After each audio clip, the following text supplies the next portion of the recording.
I don't remember the actual impact. I do remember the sensation of moving. And that's when my car rotated before it came to rest on its side. On August 4th, 2013, 19-year-old Tulane University student Katie Lentz was on her way to church when she was hit head-on by a drunk driver.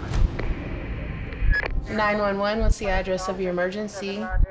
Katie, who was pinned in her car, remembers talking to one couple who stopped to help. I just remember, asking, is this real life? Is this really happening? How many vehicles are involved? Then she made a simple request. I asked them to pray out loud.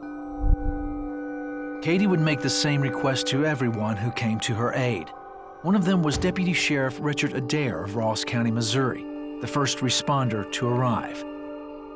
Not a praying man himself, he didn't think it would matter. Honestly, I never thought she would walk again, let alone survive. But Katie knew her life depended on others praying.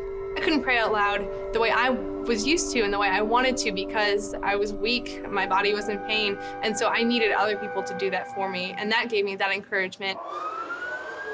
Emergency crews arrived to find the car lying on the driver's side with Katie still trapped.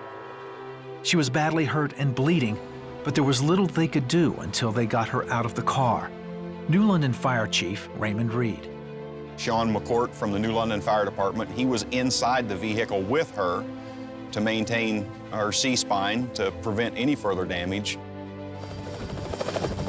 By now, Air Evac Life Team from Blessing Hospital in neighboring Quincy, Illinois, was en route. Meanwhile, Katie's mom, Carla, got the call from state police. This is a very serious accident. I need you to prepare yourself, and I need you to hold on to your faith.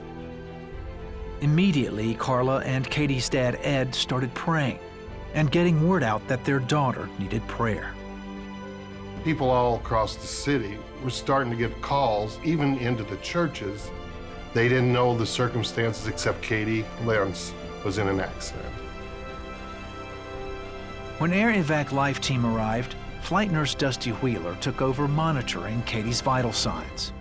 We had a hard time checking blood pressures and really getting to her. We needed to get her out of the car because we could just tell, her skin was getting cooler and damper, and it was a lot harder to feel her pulses. Then, an hour into the rescue, a piece of equipment failed. They had to dispatch the Hannibal Fire Department, who had the equipment they needed, but they were 30 miles away. We were so close, but yet it seemed so far away because we could not make them final cuts and get the dash and the steering column out of her lap. Flight Nurse Wheeler reminded Chief Reed what was at stake. If we don't get her out soon, she's gonna die. We had to make a move, we had to do something, and we had to do it quick. Meanwhile, bystanders and rescue teams had responded to Katie's request and were praying out loud. Katie says those prayers gave her hope. I never thought I was going to die. I thought that they were just going to get me out. I didn't know how long it was taking, but I thought I was going to be alive. Then finally, the Hannibal Fire Department arrived with the jaws of life.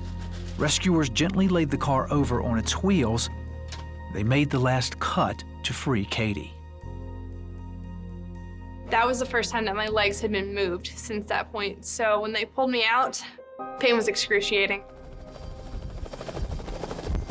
By the time the chopper landed at Blessing Hospital, Katie was stable, but still bleeding and in critical condition. Orthopedic trauma surgeon RENA Stewart was waiting. X-rays showed just how badly Katie was injured. She had both of her femur bones, her thigh bones broken, one in two places, terrible break. Her tibia bone, the shin bone on the right side, was an open or compound fracture, meaning that the bones were sticking out of her leg, literally. But Katie had gotten there in time and held on long enough for Dr. Stewart and team to stop the bleeding and set her broken bones. She still needed prayer as she faced multiple surgeries and months of rehab. The pain she had to endure. That was the hardest, because I wish I could have taken it. Very much. That was the hardest. As Katie and her family hung on to their faith and prayer, others in the hospital took notice. And that's where I really see her faith having an impact. I never got the why me, and I feel sorry for myself, and I get to be angry at the world for this. It's a terrible thing, and it happened, but their faith brought them peace with it, and that impacts everything. I believe God gave me supernatural peace.